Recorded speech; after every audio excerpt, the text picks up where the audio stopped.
அரவண்டாக்ஸ் நேயர்களுக்கு அன்பான வணக்கங்கள். இந்த வீடியோவில் ரெண்டு செய்திகளை பற்றி நம்ம டிஸ்கஸ் பண்ண போகிறாங்க.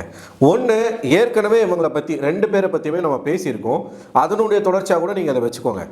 மணிமேகலை அவர்களை பற்றியும் பாலாஜி முருகதாஸ் அவர்களை பற்றியும் சமீபத்தில் வெளியாகிருக்கக்கூடிய ஒரு செய்தியை பற்றி தான் பார்க்க போகிறோம். முதல்ல மணிமேகலை அவர்களை பற்றி பார்த்துருவோம். மணிமேகலை அவர்கள் மற்றும் உசைன் இவங்க ரெண்டு பேருமே காதலிச்சு திருமணம் செய்கிறாங்க. 2017 இல்லை 16 இந்த காலகட்டத்தில் தான் இவங்க திருமணம் செய்கிறாங்க. சரிங்களா? இந்த திருமணத்துக்கு வீட்டில் யாருமே அனுமதி கொடுக்கல. ஏன்னா இரண்டு பேருமே வேறு வேறு மதங்களை சேர்ந்தவர்கள். மணிமேகலை ஒரு ஹிந்து, உசைன் ஒரு இஸ்லாமியர். இந்த காதல் திருமணத்துக்கு இந்த மதம் மாறி கல்யாணம் பண்ணுறதுக்கு ரெண்டு தரப்பு வீட்லையுமே பிரச்சனை இருந்துச்சா, இல்லை மணிமேகலை வீட்டு தரப்பில் மட்டும் பிரச்சனை இருந்துச்சா அப்படிங்கிறது நமக்கு சரியா தெரியல. இந்த திருமணத்தை பெற்றோர்கள் விரும்பவில்லை. ஆனாலும் நண்பர்களுடைய முன்னிலையில் ரெண்டு பேருமே திருமணம் செஞ்சுக்கிறாங்க. முதல்ல மணிமேகலை அவர்கள் நான் ஏற்கனவே சொன்ன மாதிரி படிச்சுக்கிட்டு இருக்கும் போதே சன் மியூசிக்கில் விஜேவாக ஒர்க் பண்ணிக்கிட்டு இருக்காங்க. ஆதித்யா, சன் மியூசிக் இந்த மாதிரியான சேனல்ஸில் அவங்க அவங்களுடைய கெரியரை ஸ்டார்ட் பண்ணுறாங்க. கொஞ்சம் கொஞ்சமாக படிப்படியாக முன்னேறி அதுக்கப்புறமா விஜய் டிவிக்கு வராங்க. விஜய் டிவியில் அவங்க என்ன பண்ணிட்டு இருந்தாங்க அப்படிங்கிறத நமக்கு நல்லாவே தெரியும். ஸோ ஒரு ஆங்கர் கனவோட வந்த மணிமேகலைக்கு விஜய் டிவியில் அந்த வாய்ப்பு கிடைச்சதான்னு கேட்டால் கிடைக்கல. குக் வித் கோமாளியில் 4 சீசனாக கோமாளியாக இருக்கிறாங்க. 5வது சீசன் தான் ஆங்கர் வேணும் அப்படின்னு கேட்டு வாங்கி ஆங்கருக்கு போகிறாங்க. ஏன்னா அந்த சேனலில் 2 பேர் மட்டும்தான் ஆங்கராக இருக்கணும், சொல்லக்கூடிய ஆங்கராக 2 பேர் மட்டும்தான் இருக்கணும், மற்றபடி யாருமே வளரக்கூடாது அப்படிங்கிறதுல அந்த சேனலுடைய அந்த உள்ளே இருக்கக்கூடிய அந்த அரசியல் வேலை செஞ்சுது. ஸோ யாரும் அவங்கள தாண்டி இப்போ வரைக்குமே பெருசாக வளரல. இப்போ தான் ரியோலாம் ஏன் ஆங்கரிங்காக அவர் வராருன்னு தெரில. ஒரு பக்கம் படம் நடிச்சுக்கிட்டு இருக்காரு, அப்படியே போயிடலாம். அதை விட்டுட்டு எதுக்காக விஜய் டிவியில் இந்த விஜே ஒர்க் சேர்த்து பண்ணுறாருன்னு தெரில. அவர் ஒரு பக்கம், இன்னொரு பக்கம் ஏஞ்சல் வந்திருக்காங்க.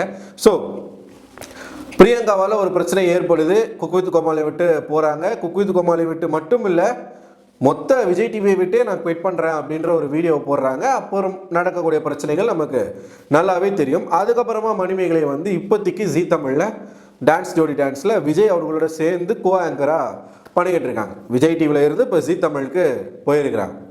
ஸோ இந்த இடைப்பட்ட காலகட்டங்களில் கிட்டத்தட்ட மணிமேகலை அவங்க காலேஜ் படிக்கிறதுலேருந்து ஒரு 10-12 வருஷமாகவே மீடியா ஃபீல்டுக்குள்ளே இருக்காங்க. இத்தனை ஆண்டுகளில் அவங்க எவ்வளோ ஃபேஸ் பண்ணியிருக்காங்க அப்படிங்கிற விஷயங்களை பற்றி அவங்களோட யூடியூப் சேனலில் பல செய்திகளை போட்டிருக்கிறாங்க. இதெல்லாமே நம்ம பார்த்தோம். இப்போ சமீபத்தில் மணிமேகலைக்கு அடிச்சிருக்க ஒரு மிகப்பெரிய ஒரு நல்ல விஷயம் அப்படின்னு பார்த்தீங்கன்னா, சொந்தமாக ஒரு வீடு, அப்பார்ட்மெண்ட் வாங்கியிருக்கிறாங்க. அது மட்டும் இல்லாமல் ஒரு ஃபார்ம் ஹவுஸ் இருக்குது, 2 சொகுசு கார்கள் வச்சுருக்காங்க. இப்படி மணிமேகலையோட வாழ்க்கை டிராஸ்டிக்கான ஒரு சேஞ்ச். ஸோ இந்த சேஞ்சுக்கான காரணங்கள் என்ன அப்படிங்கிறத பற்றி ஒவ்வொரு வீடியோஸாக அவங்க சேனலில் போட்டுட்ருப்பாங்க. இப்போ அவங்களோட சேனலில் ஹைதராபாத் சீரீஸ் போய்கிட்டு இருக்கு. அவங்களுடைய காதல் அங்கே தான் ஆரம்பிச்சது அப்படின்ற மாதிரி அவங்க ஒரு சீரீஸ் போட்டிருக்கிறாங்க. இதுக்கு நடுவில் இப்போ பயங்கரமாக ட்ரெண்டிங் ஆகிட்டு இருக்கக்கூடிய ஒரு விஷயம் எதுன்னு கேட்டிங்கன்னா, மணிமேகலை அவர்களுடைய புதிய வீடு, அதனுடைய ஃபோட்டோஸ்.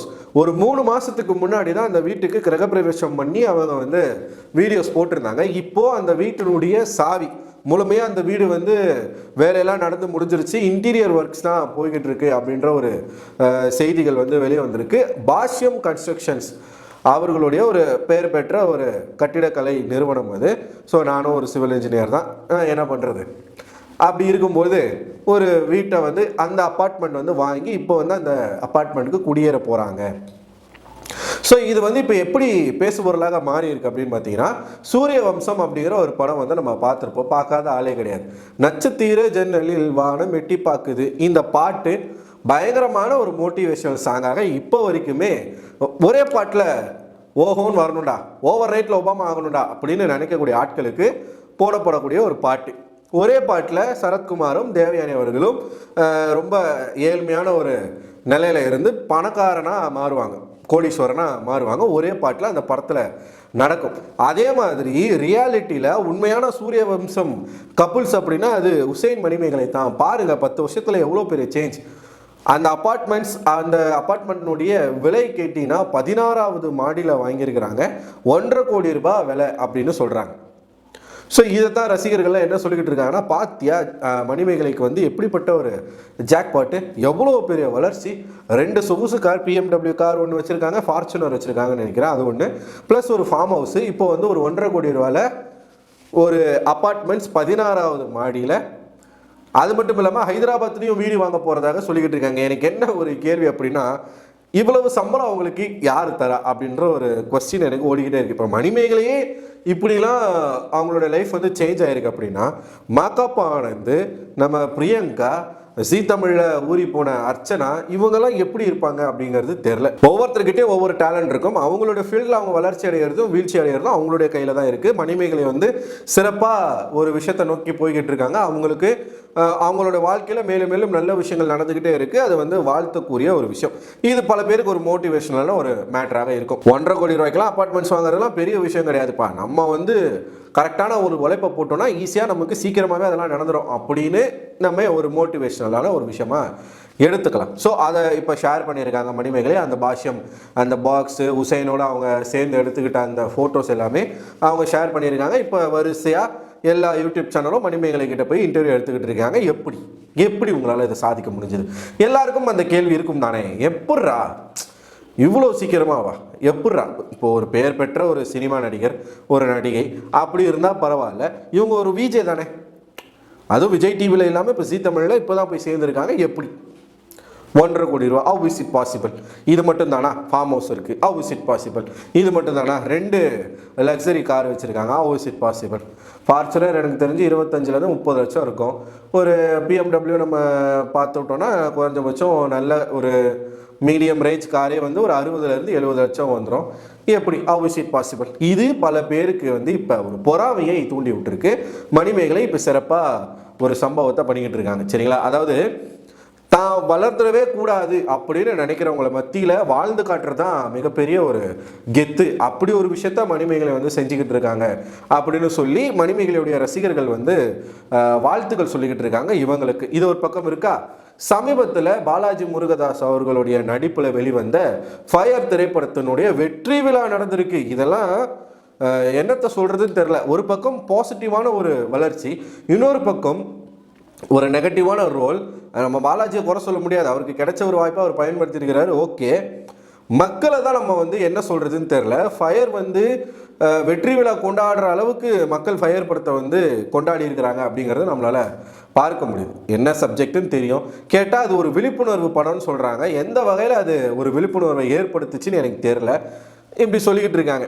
அந்த வெற்றி விழாவில் பாலாஜி முருகதாஸ் வந்து சில விஷயங்களை பேசியிருக்கிறாரு. அது ஒரு பக்கம் கான்ட்ராவர்சியை கிளப்பியிருக்கு.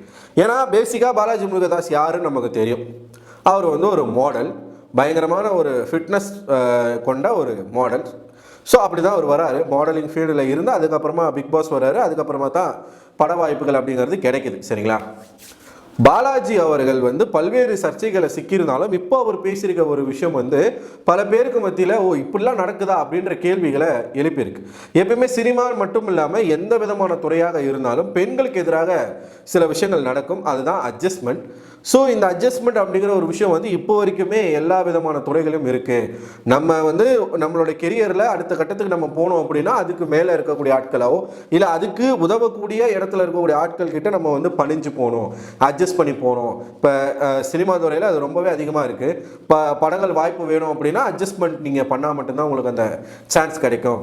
டைரக்டரோடு இருக்கணும், ப்ரொடியூசரோடு இருக்கணும். இப்போல்லாம் பெரிய பெரிய ஆக்டர்ஸ் வந்துட்டு அந்த படத்தில் இவங்களை ஹீரோயினாக போடுங்க, இவங்க என் கூட அட்ஜஸ்ட்மெண்ட்டாக இருக்கணும், அப்படி இருந்தாங்கன்னா அவங்க வந்து என் படத்தில் நடிக்கலாம் அப்படின்ற ஒரு டிமாண்ட் எல்லாமே ஆக்டர்ஸே வைக்கக்கூடிய காலகட்டங்களாக இப்போ மாறி போச்சு.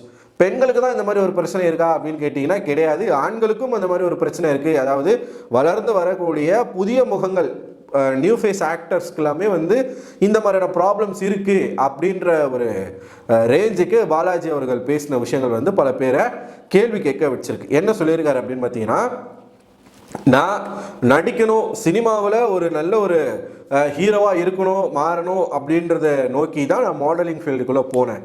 மாடலிங் ஃபீல்டுக்கு மூலமாக தான் எனக்கு பிக் பாஸ் வாய்ப்பு எனக்கு கிடைக்குது. அதுக்கப்புறமா எனக்கு படங்கள் வாய்ப்பு கிடைக்குது. நான் இந்த இன்பிட்வீன் கேப்பில் நான் போட்ட உழைப்பு வந்து ரொம்பவே ஜாஸ்தி. நான் பல பேர்கிட்ட வந்து நடிக்கிறதுக்காக வாய்ப்பு கேட்டு நான் போயிருக்கேன். எப்பயுமே ஒருத்தருக்கு வந்து ஒரு வாய்ப்பு கிடைக்கணும் அப்படின்னா நம்ம இறங்கி கிரவுண்ட் ஒர்க் பண்ணணும். நமக்கு ஒரு நல்ல ஒரு போர்ட்ஃபோலியோ இருக்கணும். டைரக்டர்ஸ் போய் பார்க்கணும், நிறைய பேர் போய் பார்க்கணும், ஏகப்பட்ட ஆடிஷன்ஸ் வந்து அட்டன் பண்ணணும்.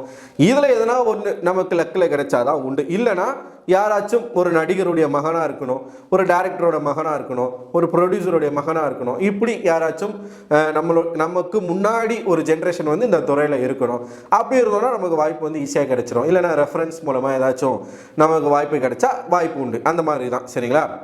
ஸோ அது எதுவுமே இல்லாமல் இப்படி வந்து கீழ்மட்டத்தில் இருந்து ஒருத்தர் உள்ளே போய் சர்வை பண்ணுறது அப்படிங்கிறது கொஞ்சம் கஷ்டமான ஒரு விஷயம் தான்.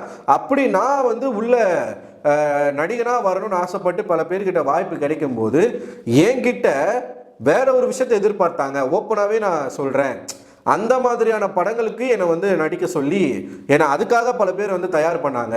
அதாவது அவர் என்ன சொல்கிறாரு அப்படின்னா, இந்த பான் மூவிஸ் மாதிரி இப்போ நிறைய வெப்சீரிஸ்லாம் வந்துருச்சு. இந்தியன் வெப்சீரிஸ் ஏகப்பட்ட வெப்சீரிஸ் வந்து வந்திருக்கு. நமக்கு அதுக்கு பேர் போன ஒரு ஸ்டேட் கேரளாவில் அந்த மாதிரியான மூவிஸ்லாம் இருந்திருக்கு இல்லையா? ஸோ இந்த பி கிரேட் மூவிஸ், ஏ கிரேட் மூவிஸ், இந்த மாதிரியான படங்களில் என்னை நடிக்கிறதுக்கு பல பேர் வந்து என்னை ஃபோர்ஸ் பண்ணாங்க. ஏன்னா பாலாஜி முருகதாஸ் வந்து நல்ல ஒரு உடலமைப்பை கொண்டவர், நல்ல ஒரு யங்ஸ்டர், ஸோ நல்லா ஃபேராக அழகாக இருக்கக்கூடிய ஒரு பர்சன் இல்லையா? ஸோ அவரை இந்த மாதிரியான படங்களில் நடிக்கிறதுக்கு என்னை வற்புறுத்துனாங்க. ஆனால் அது எதையுமே நான் வந்து இது பண்ணிக்காமல் தொடர்ச்சியாக நான் வந்து முயற்சி பண்ணி இப்போ வந்து இந்த ஃபயர் படத்தினுடைய வெற்றி விழாவில் நான் நிற்கிறேன். என்ன விமர்சனம் பண்ணவங்களாக இருக்கட்டும், என்ன வந்து என்னுடைய ஹேட்டர்ஸ்க்கு எல்லாருக்கும் சேர்த்து இவன்லாம் வரமாட்டான், இவன் வரக்கூடாது அப்படின்னு நினச்சவங்க எல்லாருக்குமே என்னுடைய அடுத்த படம் வந்து பதில் சொல்லும் அப்படின்ற ஒரு விஷயத்த சொல்லியிருக்கிறார். அப்படி என்ன அடுத்த படத்தில் அவர் வந்து என்ன மாதிரியான கதைக்களத்தில் நடிச்சிருக்காரு அப்படிங்கிறது தெரில. ஓப்பனாக சொல்லப்போனால் இந்த படத்தில் ஆபாச காட்சிகள் அதிகமாக இருக்குது அப்படிங்கிறதுக்காக மட்டுமே ஆடியன்ஸ் போய் பார்த்துருக்காங்க அப்படிங்கிறத நான் நம்புகிறேன். ஏன்னா எல்லா ரிவ்யூஸும் பார்த்ததில் எனக்கு தெரிய வந்திருக்கிறது அதுதான். எல்லாருமே அந்த படத்தை புகழ்கிறது ஒரே விஷயத்துக்காக தான். ஹீரோ செம்மத்தியாக வாழ்ந்துருக்கிறார், ஹீரோவுக்கு 4 ஹீரோயின், காட்சிகளுக்கு பஞ்சமே இல்லை. ஒரு பொண்ணுலாம் சொல்லுது, கார்னர் சீட்லாம் புக் பண்ணிடாதீங்க, கப்புள்ஸோடு போனீங்கன்னா தயவுசெய்து கார்னர் சீட்லாம் புக் பண்ணிடாதீங்க, அப்புறம் நீங்கள் அவ்வளவுதான், நான் எதுவும் சொல்ல முடியாது, எனக்கே வெறி வருது, நான் பையனாக பிறந்திருக்கலாமோன்னு வெறி வருது. ஒரு பொண்ணு பேசுது, கூச்ச நாச்சமே இல்லாமல் மைக்கு நீட்டினாங்கன்றதுக்காக ஒரு பொண்ணு பேசுது, பையனாக பிறந்திருக்கலாமோன்னு எனக்கே வெறி வருது அப்படின்னு சொல்லிட்டு. இந்த மாதிரி தான், இதுக்காகத்தான் இந்த படத்தை போய் பார்த்துருக்குறாங்க. அதுக்கான ஆட்களும் உள்ளே இருக்காங்க, ரக்ஷிதா அப்படி போன்ற ஆட்களும் உள்ளே இருக்கிறாங்க இல்லையா? ஸோ இந்த படம் அவருக்கு ஒரு வெற்றி விழா வரைக்கும் கொண்டு வந்து விட்டுருக்கு. அடுத்த கதை வந்து நீங்கள் எந்த மாதிரியான கதையை சூஸ் பண்ணுறீங்க, அதில் என்ன கருத்து நீங்கள் மக்களுக்கு சொல்ல வரீங்க, அடுத்த படம் தான் எல்லாருக்கும் பதில் சொல்லும் அப்படின்னு பாலாஜி இவ்வளோ கான்ஃபிடெண்ட்டாக சொல்லும் பட்சத்தில் அந்த படம் சக்ஸஸ் ஆகுமா அப்படின்ற ஒரு கேள்வி இருக்குது. இந்த படத்தில் இவ்வளோ விஷயங்கள் இருக்கிறதுனால பார்த்துட்டாங்க, ஓடிருச்சு. பட் எல்லா படமும் அந்த மாதிரி அமைஞ்சிருமா அப்படின்ற ஒரு கேள்வியும் இருக்குது. ஸோ மக்களை பொறுத்து தான் மக்களுடைய மனநிலையை நம்மளால் புரிஞ்சிக்கவே முடியாது.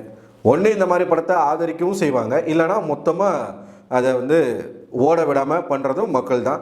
அதே மாதிரி பாலாஜி அவர்களுடைய கதை எப்படி இருக்க போகுது, மக்கள் அதுக்கான வரவேற்பை கொடுத்தாங்க அப்படின்னா பாலாஜி சொல்கிற மாதிரி அடுத்த படம் வந்து அவருடைய எதிரிகளுக்கும், அவர் வளரக்கூடாது, அவர் வந்து இந்த துறையில் இருக்கவே கூடாது அப்படின்னு நினச்சவர்களுக்கும் ஒரு செருப்படியாக அந்த கதை நிச்சயமாக அமையும், மக்கள் மனசு வைத்தால்.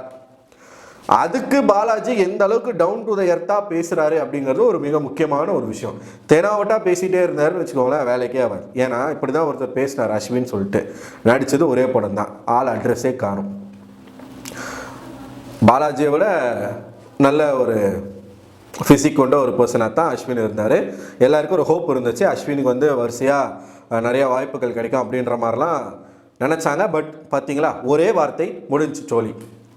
அந்த மாதிரி இல்லாமல் பாலாஜி அவர்கள் வந்து கொஞ்சம் தன்னடக்கமாக இருந்தார்னா நல்லது அப்படின்னு நான் நினைக்கிறேன். ஸோ இந்த ரெண்டு செய்திகளை நீங்கள் எப்படி பார்க்குறீங்க? ஒன்று, மணிமேகலையினுடைய ஒரு அபரிமிதமான வளர்ச்சி, இதுக்கு நிச்சயமாக அவங்களுடைய கஷ்டங்கள் நிறைய இருக்குது, ஒத்துக்க தான் வேணும். இன்னொரு பக்கம் பாலாஜி அவர்களும் ரொம்பவே கஷ்டப்பட்டு தான் இவ்வளோ தூரத்துக்கு வந்திருக்காரு. அது மட்டும் இல்லாமல் பாலாஜி அவர்கள் சொன்ன இந்த ஒரு விஷயம் இருக்குல்ல, எனக்கு இவ்வளோ ப்ரெஷர் இருந்துச்சு, என்னை இந்த சைடு என்னை தள்ளுனாங்க, அதெல்லாம் மீறி தான் நான் இங்கே வந்தேன் அப்படின்னு அவர் சொல்கிற விஷயத்த நீங்கள் எப்படி பார்க்குறீங்க? பெண்களுக்கு இந்த மாதிரியான விஷயங்களில் ஒரு பிரச்சனை இருந்த மாதிரி ஆண்களுக்கும் அந்த மாதிரி பிரச்சனை இருக்குது அப்படிங்கிறது இவர் சொல்கிறது மூலமாக தெரிய வந்திருக்கு. ஸோ இதை பற்றின உங்களோட கருத்து என்ன அப்படிங்கிறத மறக்காம கமெண்ட் பாக்ஸில் கமெண்ட் பண்ணுங்கள். இந்த வீடியோ பிடிச்சிருந்தா இந்த வீடியோ உங்கள் நண்பர்களுக்கும் ஷேர் பண்ணுங்கள். நம்ம சேனலை இதான் நீங்கள் முதல் முறையாக பார்க்குறீங்க அப்படின்னா மறக்காமல் சப்ஸ்கிரைப் பண்ணிவிட்டு நோட்டிஃபிகேஷன் ஐக்கானை கிளிக் பண்ணிடுங்க. அடுத்த ஒரு வீடியோவில் உங்களை சந்திக்கிறேன். அதுவரை உங்களிடமிருந்து விடைபெறுவது நான் அரவிந்தன்.